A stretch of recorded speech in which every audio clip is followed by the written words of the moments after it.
Bonjour à tous et bienvenue dans Objection, l'entretien. C'est la première aujourd'hui et notre premier invité, c'est Jean-Marie Bigard. Bonjour Jean-Marie.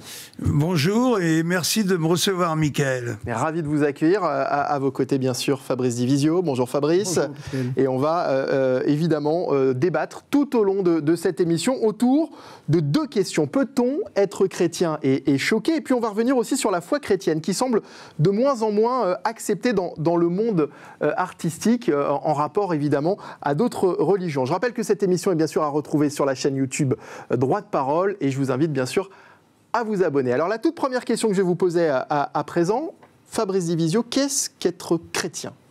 Être chrétien, alors vous avez deux réponses. Vous avez la réponse très pompeuse et officielle, j'ai envie de dire, ou la réponse plus intime et personnelle.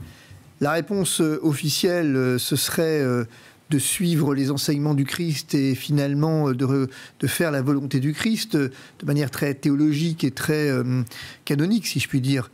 Mais la réponse plus intime et je crois plus juste, quelque part, être chrétien, c'est d'abord être disciple.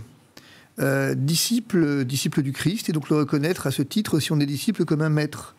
Non pas comme un maître dont on serait l'esclave, précisément, mais un maître dont on serait le disciple et le suivre. Ce disciple qui suit le maître, qui le suit jusqu'au bout, qui le suit jusque dans la mort, et qui le suit du coup, jusque dans le tombeau, et jusque dans la résurrection, et jusque dans l'effusion de l'esprit. C'est-à-dire que être chrétien, c'est, à mon sens, c'est même pas à mon sens d'ailleurs, c'est ça, c'est d'abord ça, c'est se connaître comme disciple et être capable d'être, par précisément ce mystère de la Pentecôte, ne faire plus qu'un avec ce maître et Seigneur qu'est le Christ. Jean-Marie Bigard, je vous pose la même question. C'est quoi pour vous être chrétien? Et je vais même aller un peu plus loin. Je vais vous demander quel est votre rapport à vous avec le christianisme? Mon rapport, c'est que, comme le disait le Père, j'ai l'espoir, chaque heure de ma journée, de me fondre avec Dieu, quoi. C'est-à-dire que je prie le matin en me levant, c'est un moment privilégié. Donc je prie, je dis, Seigneur, je renais du sommeil, daigne me guider et me diriger tout au long de cette journée. Donc elle est importante, cette phrase, c'est le générique de la journée que tu vas passer en essayant d'être tout le temps relié avec, comme un disciple, effectivement, avec son maître, quoi. Et le soir, je fais une autre prière avant de m'endormir, parce que c'est un moment aussi privilégié, puisque quand on dort, c'est vraiment un autre domaine, quoi. Tu passes un peu ailleurs, quoi.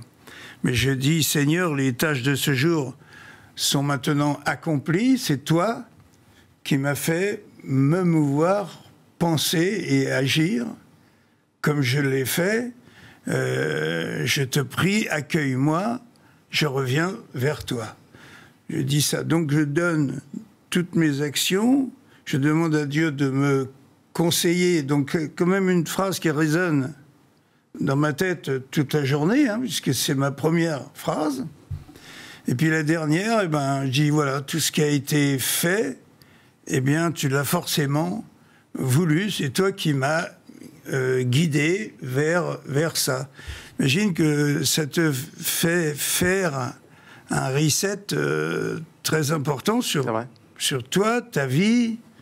Qu'est-ce que ça a été, ta journée? Est-ce que tu as agi avec ta conscience ou avec ton mental? Parce que nous sommes harcelés comme un chiffon, comme ça, comme le taureau, il court après le chiffon rouge. Nous, c'est notre mental. J'ai dit ça un jour dans un spectacle, et très longtemps après, 15 ans après, je tombe sur des petits tracailles vers la gare de Lyon, tu vois. Et il y en a un, la casquette à l'envers, qui me dit, Monsieur Bigard, j'ai compris le truc, le mental, la conscience, Parce que dans le spectacle, il disait à mon psy, le spectacle s'appelait « Mon psy va mieux ». Et je disais, mais c'est quoi? Qu'est-ce que tu me parles de mental, de conscience? Qu'est-ce que j'y connais, moi, à toutes ces merdes-là? Eh ben, il m'a bluffé parce que il a fait un résumé tellement simple et tellement limpide. Il m'a dit, ben, pour que tu te repères, le mental, c'est quand ça t'arrange. Et la conscience, c'est ce qu'il faut faire. C'est intéressant, Fabrice Divisio, ce que nous dit Jean-Marie Bigard. Merci. Être chrétien, est-ce que c'est une valeur morale ou est-ce que c'est une contrainte? Oh bah, d'abord, être chrétien, c'est pas une valeur. Quand j'aime, l'amour n'est pas une valeur. L'amour est un état, l'amour est un choix, mais qui ensuite va induire peut-être des valeurs.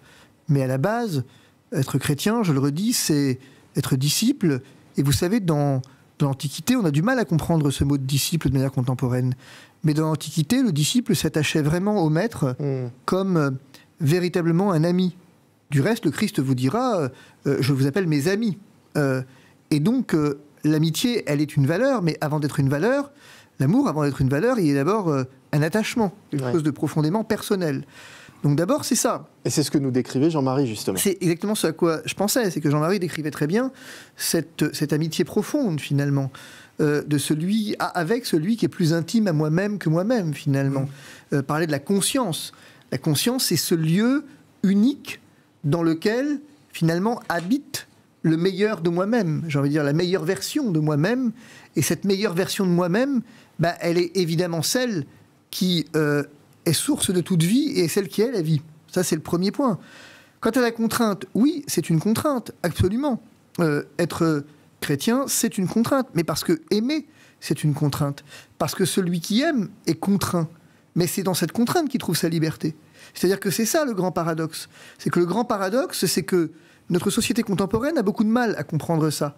Elle a beaucoup de mal à comprendre que c'est la règle, lorsqu'elle est vécue dans l'amour, lorsqu'elle est juste, lorsqu'elle est bonne, qui protège, qui libère, en fait. C'est la vérité qui libère. Et on a beaucoup de mal à le comprendre dans notre société contemporaine, où on voudrait se libérer de toute contrainte. Et parce que la contrainte est précisément perçue comme quelque chose de négatif. Sauf que l'autre mot de contrainte, d'une certaine façon, c'est le choix. Donc est-ce que c'est une contrainte? Oui, à bien des égards, parce que ça nous contraint. Mais c'est aussi un choix, et un choix libre, qui est fait, qui est assumé, et qui est revendiqué. Et l'acceptation de cette contrainte, c'est-à-dire, je parle en tant que comédien, par exemple, des fois, bon, le rôle qu'on t'impose de faire l'auteur, bien sûr, le metteur en scène, il dit non, là, t'es plus comme ça, bon, t'es coincé un peu de partout, mais si tu l'acceptes volontiers, si tu fais tiens de ce rôle et de toutes les exigences qui t'oblige à faire, eh bien, le costume devient, en fait, élastique. Tu le sens plus. Et après, bah, c'est ton costume préféré. C'est quand tu es dedans que tu es bien. Donc, accepter cette contrainte avec joie, si c'est possible. Il y a deux exemples, effectivement, qui me viennent en écoutant Jean-Marie, qui sont les deux exemples, j'ai envie de dire traditionnels, mais les deux grands exemples de vie.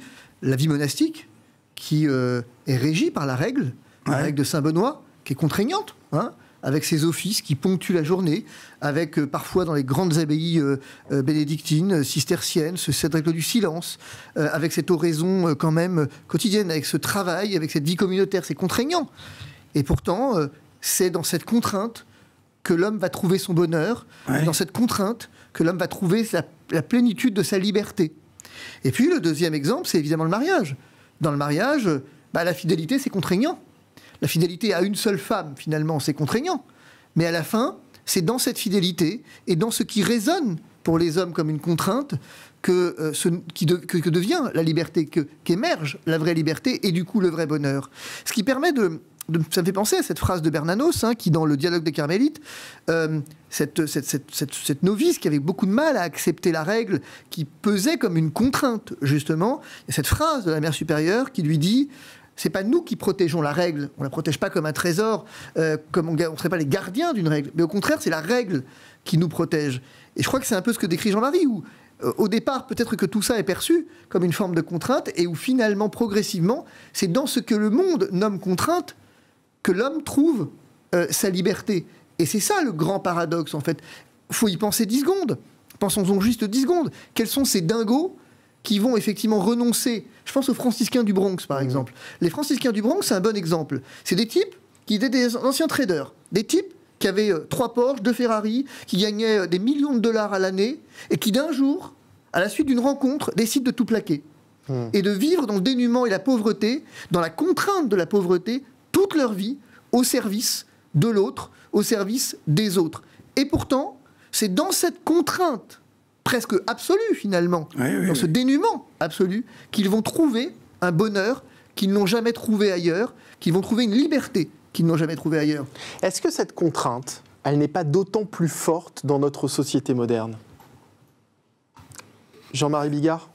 Évidemment, on agite tellement de trucs autour de nous qu'évidemment, on est tenté, quoi. C'est le diable, hein. C'est-à-dire qu'on est tenté par faire à peu près toutes les conneries inutiles qu'on fait à longueur de journée et qui...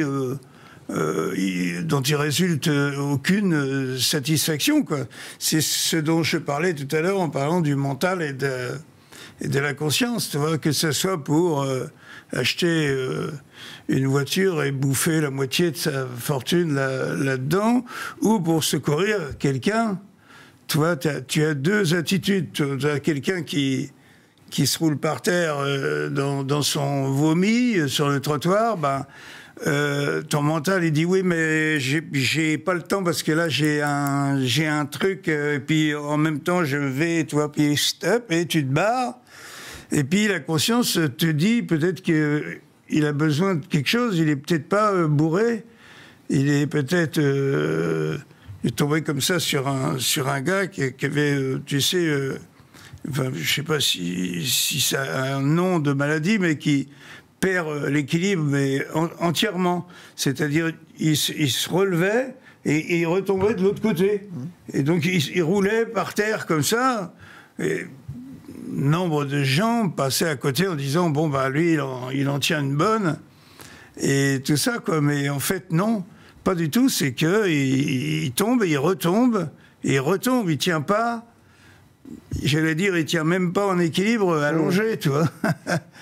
Et donc, ne pas voir le pire, envisager toujours le bon, hein, et recevoir les gens comme si ils étaient Dieu. Je dis à mes amis, je vous reçois bien parce que vous êtes un petit peu Dieu, donc vous n'en êtes pas moins Dieu. Et donc, ça permet d'encaisser beaucoup de trucs, hein, vis-à-vis des gens qui sont plus ou moins malfaisants ou impolis ou tout ça. Moi, j'ai trouvé un outil merveilleux qui est le rire, tu vois. Donc, moi, je vais arriver, quand personne ne dit à un mec qui pue de la gueule, moi, je vais arriver à lui dire, mais c'était quelle race de rat que tu as mangé? Parce qu'il fouette, hein, de loin, hein. Et tu peux comme ça, en passant par un maximum de douceur ou de rire ou de plaisanterie, dire des choses que personne d'autre ne va dire, quoi. Moi, en tout cas, c'est mon métier. On va justement aborder ce sujet de l'humour et en lien avec la foi chrétienne, justement, dans un instant. Fabrice Divisio. La réponse de Jean-Marie me fait penser à 2 choses, en fait. La première, c'est que tout à l'heure, vous avez demandé, finalement, c'est quoi être chrétien? Et je crois qu'il a donné une réponse intéressante. Il dit, quand je reçois des gens, quand je reçois des amis, je leur dis, en fait, finalement, c'est le Christ que je reçois. Oui. Et je crois que c'est ça, en fait, la définition de la foi chrétienne, d'une certaine façon. Être chrétien, c'est ça. C'est être capable de voir dans l'autre le visage du Christ. Exactement. Être capable de voir dans le type qui est dans son vomi, là, par terre, dont il parlait tout à l'heure, le visage du Christ. Oui. Être capable de voir dans le mec qui déconne, là, tu déconnes, là, vraiment, tu déconnes. Combien de mecs on a autour de nous qui déconnent? leur dire c'est pas grave, tu te limites pas au fait que tu déconnes, tu es visage du Christ. Reconnaître dans l'autre ce visage du Christ, être capable de l'aimer, au fond, jusqu'au bout. Et d'aller chercher Dieu, il est des fois loin, c'est des fois une toute petite flamme, mais de la voir, de la détecter, quoi. C'est exactement ça. Et ça me fait penser ce propos me fait penser à saint Camille des Lélis, qui a fondé tout un ordre d'ailleurs, qui voyait dans chaque malade, hospitalier, qui voyait dans chaque malade, les malades les plus Mère Teresa, on pourrait dire ça d'elle également, mais saint Camille des Lélis, qui vraiment voyait dans les malades, les plus grands malades, ce visage du Christ.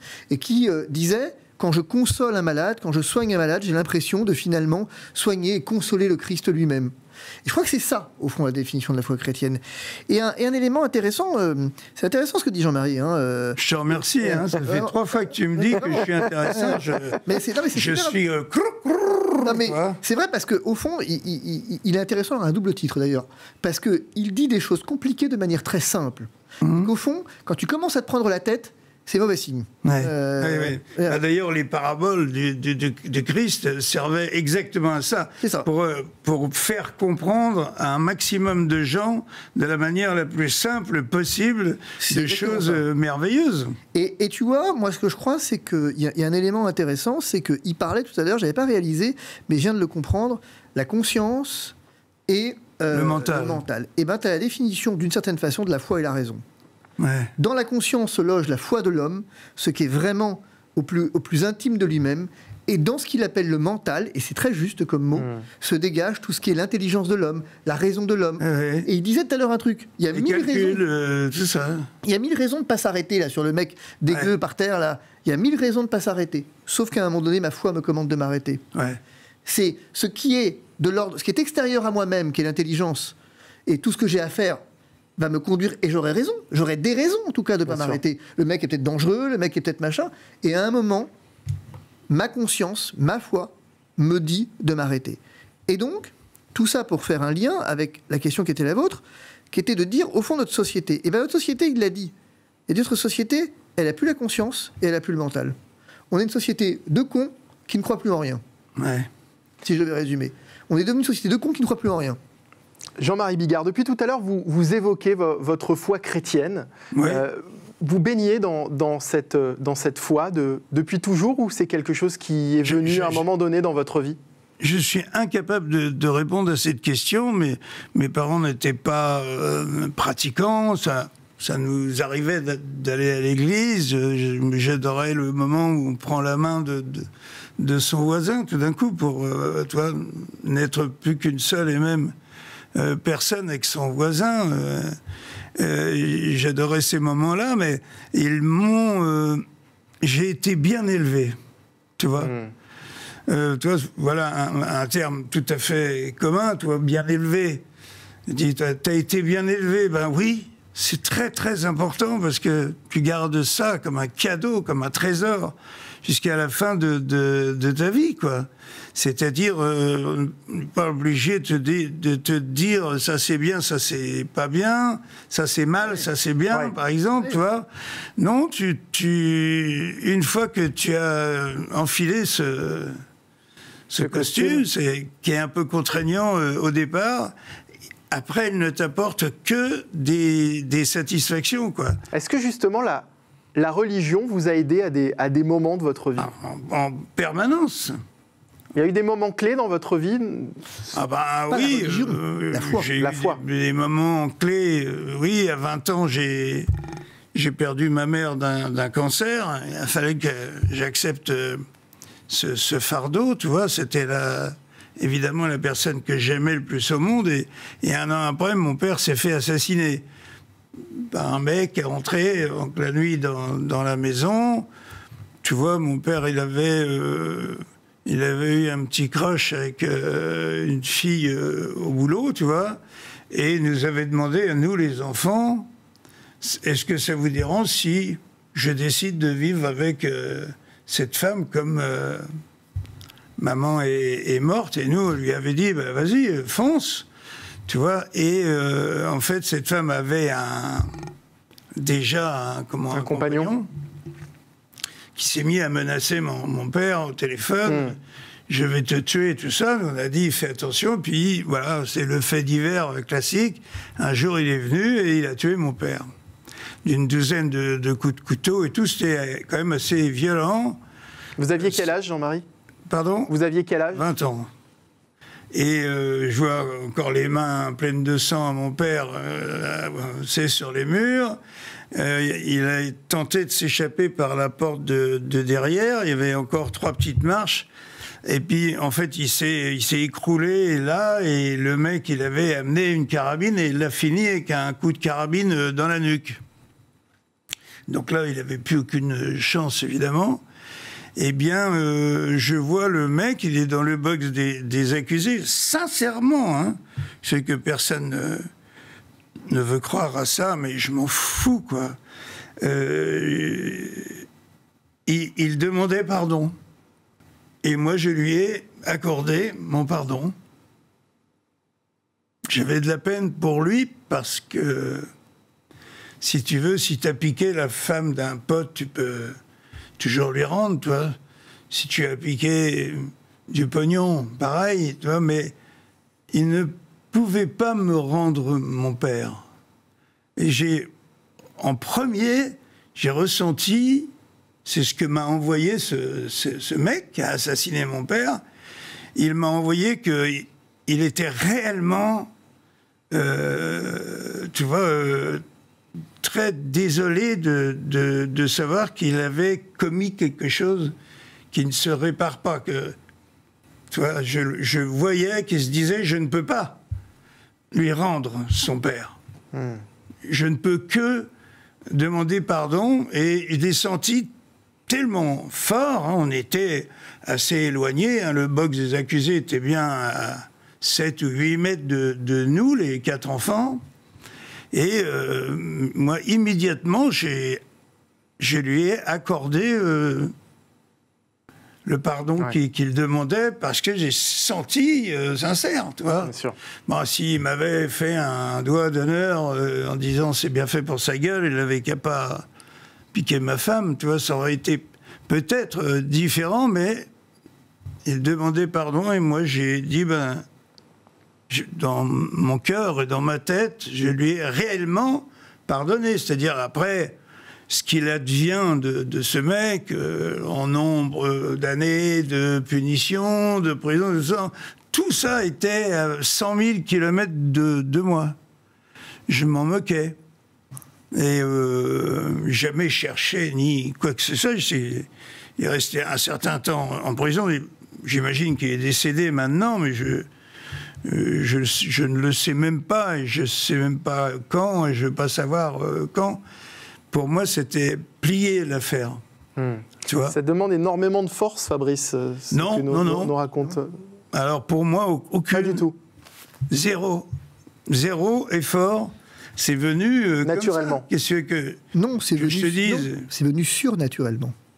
C'est pas venu naturellement. C'est venu surnaturellement, nous dit Fabrice. Le pardon, c'est véritablement par-delà le don. Oui. Et il y a véritablement quelque chose qu'on reçoit. Et il le dit d'ailleurs. Il dit c'est quelque chose qui s'est imposé à moi. Oui.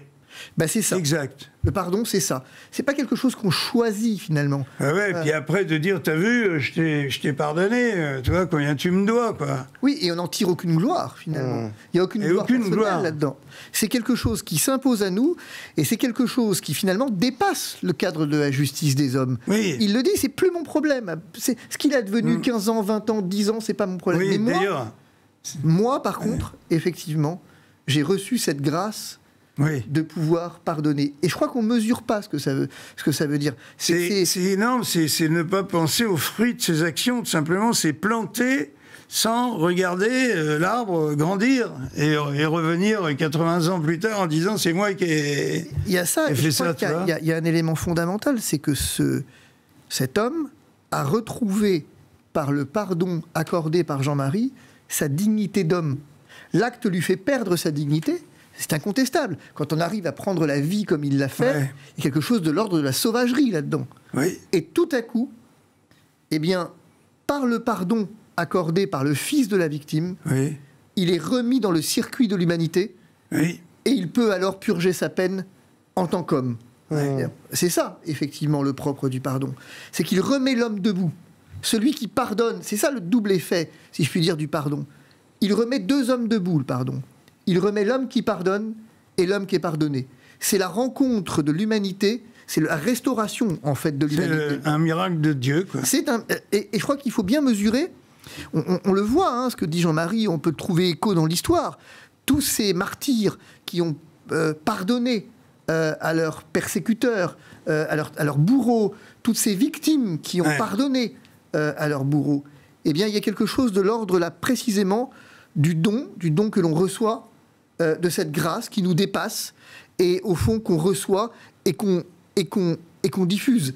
Et en fait, c'est important, parce que, il le dit très bien, Jean-Marie, c'est bien sûr qu'il y a un choix, parce que j'ai choisi de pardonner, évidemment, un peu, quand même.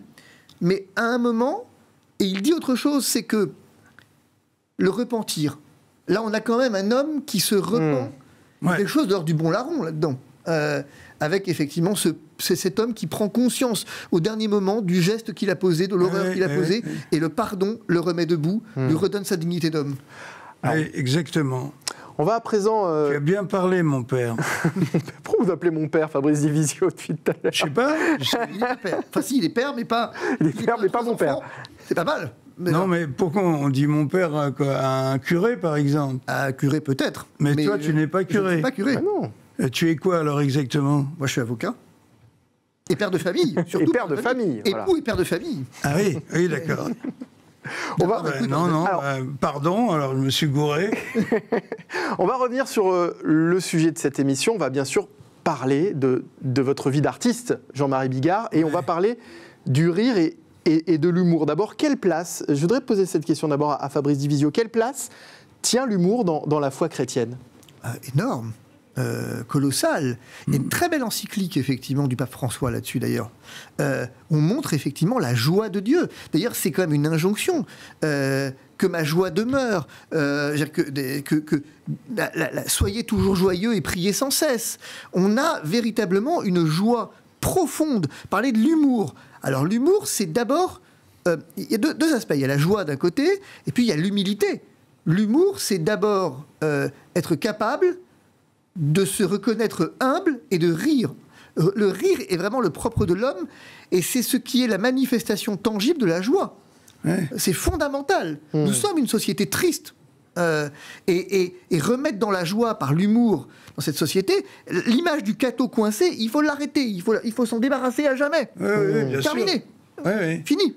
D'ailleurs, même sans parler de la rigolade, si tu veux donner un sourire à quelqu'un, un vrai sourire, eh bien, c'est ni plus ni moins que la multiplication des pains, quoi. Tu donnes un sourire à quelqu'un, il le reçoit.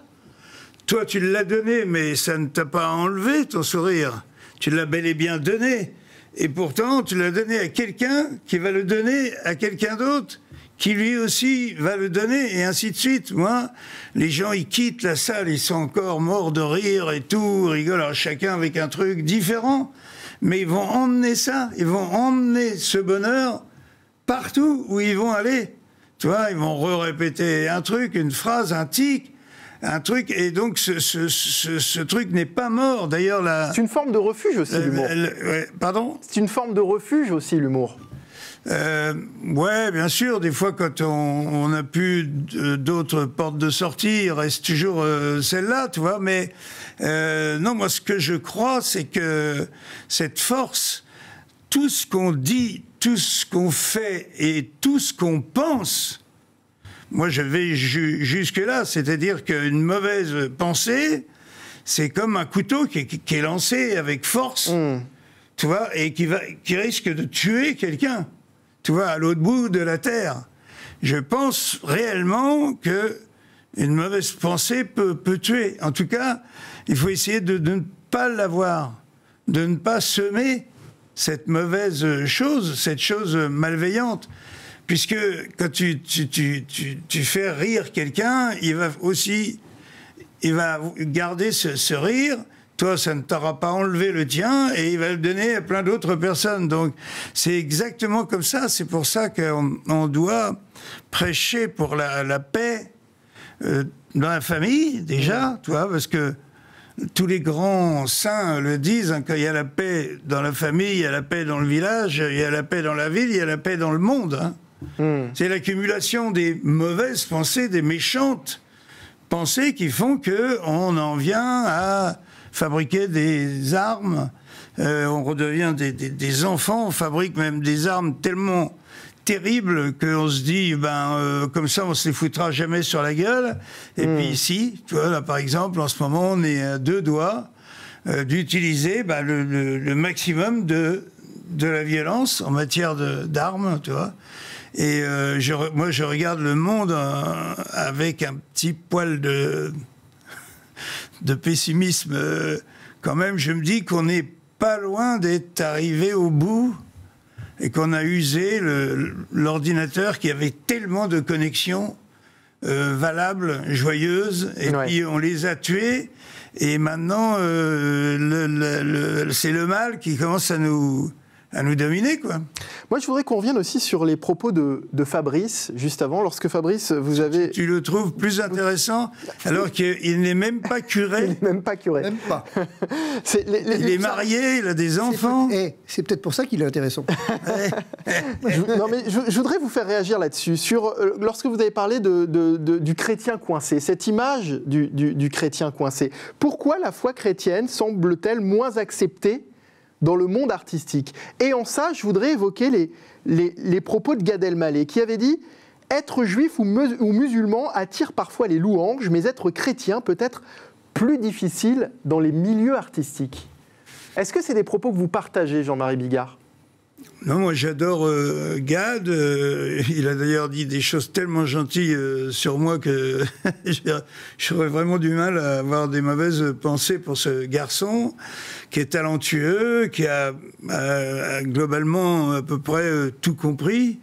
Et donc il est libre et il est sans filtre, quoi. Lui, à sa manière, lui aussi, moi, c'est parce que je dis beaucoup de gros mots ou que je parle de choses très intimes, par exemple, dont on n'ose jamais parler. Je suis quand même le seul mec qui explique que quand on va faire caca, les crottes sont rangées. Hein, et que faut jamais, par exemple, quand tu as fini de faire caca, des fois tu te dis, tiens, j'ai l'impression que si je poussais encore un peu, je pourrais en sortir encore un morceau, ce qu'il ne faut jamais faire. Hein. Là, je le dis tout de suite, jamais. Parce que tu tombes sur la crotte qui était prévue pour le lendemain, et là, tu bousilles toute la semaine. Tu vois, on est lundi soir, la crotte du lundi, c'est tout, quand elle est terminée. Alors, si tu commences à sortir un bout du mardi, ça te décale toute la semaine. Tu vois, regarde, ça vous fait rire. Ça nous fait rire. Mais justement, c'est intéressant. Il y en a qui vont voir, là, dans ce que je viens de dire, le côté scato, à mort, voilà. Ils nous disent, il pétrit la merde devant nous et tout, et en fait, non. Vous voyez bien que non, je parle d'un truc mécanique, et je le transforme en rigolade aussi, parce que c'est un peu interdit de le faire. Évidemment, ça vous fait rire ce que vient de dire Jean-Marie Bigard, Fabrice Divisio. Est-ce que c'est vulgaire selon vous ? C'est quoi vulgaire ? C'est la question que je vous pose. Vulgaire, c'est vulgus, qui vient effectivement du peuple. Du latin, vulgus, le peuple, oui. Parmentier a vulgarisé la pomme de terre, c'est-à-dire il a donné au peuple la pomme de terre à manger. Et je crois que, vous voyez, par exemple, politiquement, qu'est-ce qui fait un succès d'un Trump, de jadis, un Berlusconi, tous ces gens que l'on dit populistes? Ils ne sont pas populistes, ou peut-être que si d'ailleurs, mais la première élément, c'est qu'ils sont vulgaires. Et vous savez qu'une étude a montré qu'en politique, plus vous dites de gros mots, et ben en fait, plus vous avez une écoute de la part des gens, parce que tout à coup, ils se reconnaissent bien sûr. Dans ce que vous dites. Et vous avez un gage de crédibilité. Oui, bien sûr. Donc Jean-Marie, président. Moi, c'est mon cheval de bataille. Hein. Être chrétien et vulgaire, c'est compatible alors ? c'est, je crois, même l'essence du christianisme. Le Christ était vulgaire. Alors, s'il y a bien quelqu'un de vulgaire, c'était le Christ. On lui a bien reproché ça. Il ne se lavait pas les mains avant de passer à table. Il ne respectait pas vraiment le Shabbat. On n'a pas arrêté de lui reprocher. Il a parlé aux prostituées. Enfin, il y a un moment donné où il est l'exemple même de la vulgarité au sens littéral du vulgus qui vient effectivement parler au peuple. Et je rappelle même que nous sommes une religion vulgaire. Pourquoi ? Parce que le Verbe se fait chair. Parce qu'effectivement, Dieu, dans ses sommets et dans ses hauteurs, vient s'incarner dans l'homme. Et qu'est-ce qu'il y a de plus humain, j'ai envie de dire, que l'homme ? Et du coup, qu'est-ce qu'il y a de plus vulgaire qu'un Dieu qui s'incarne au sens littéral du terme ? Fabrice Divisio, un chrétien peut-il rire de tout ? Alors, il peut sans doute... c'est une bonne question, ça. J'ai la réponse. Ouais, vas-y. Sinon, j'ai la réponse universelle.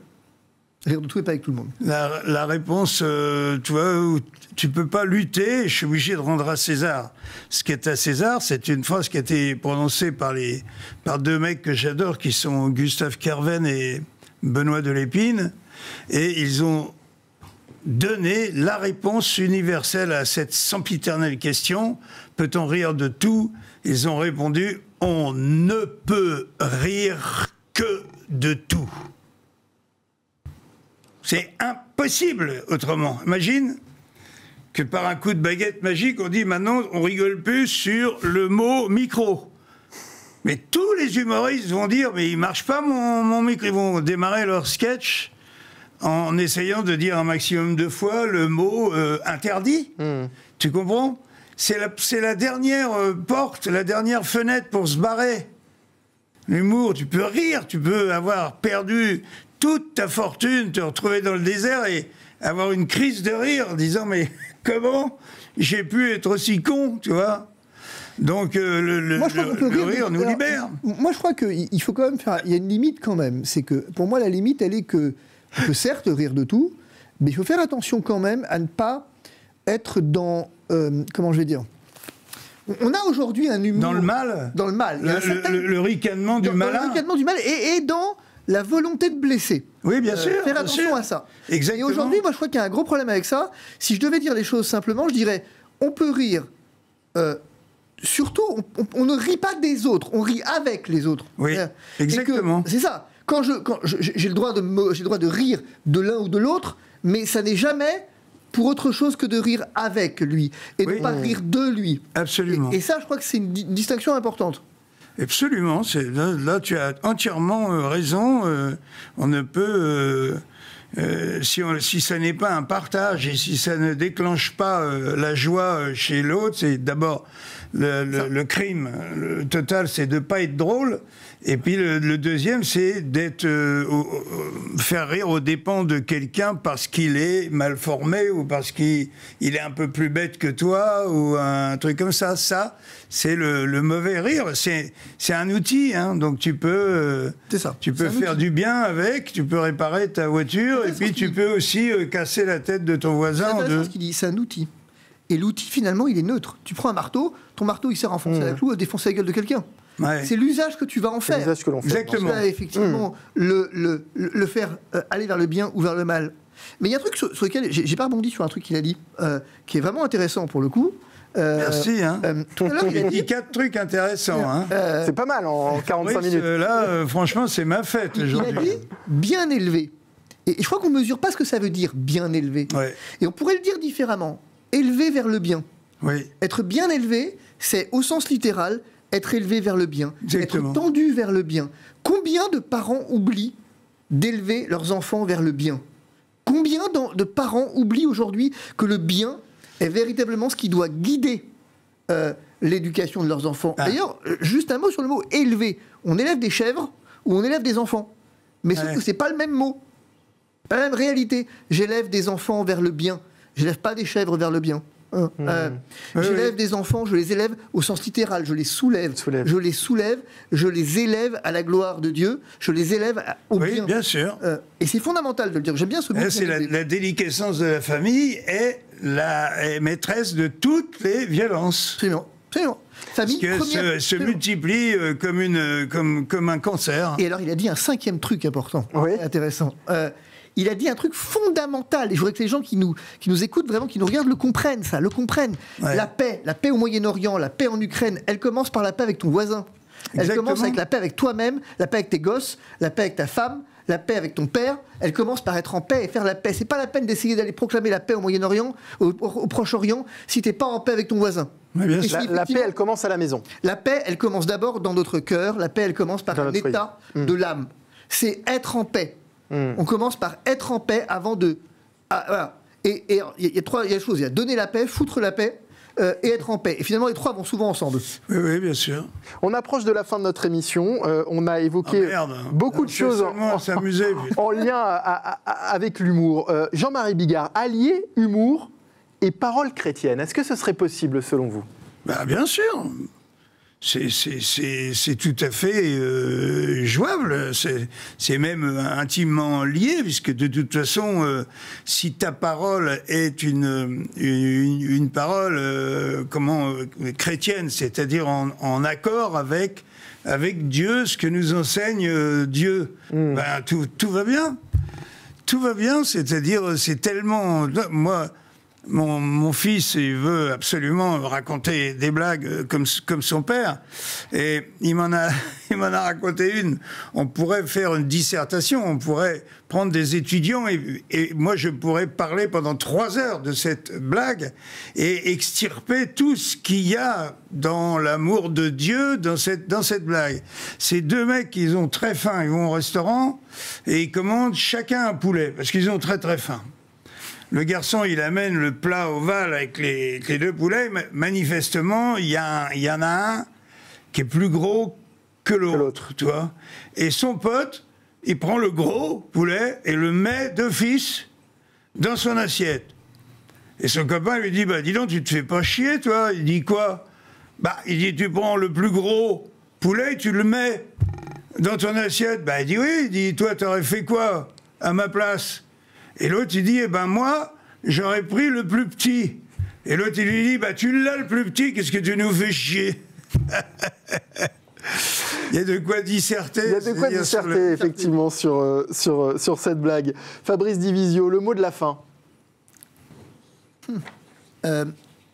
Dieu est amour. D'abord, Dieu est amour. C'est le mot. C'est au commencement et à la fin, Dieu est amour. Oui. C'est commencement et fin de toute chose. Mais Jean-Marie a dit, je suis pessimiste. Pas moi. Moi, je ne suis pas pessimiste.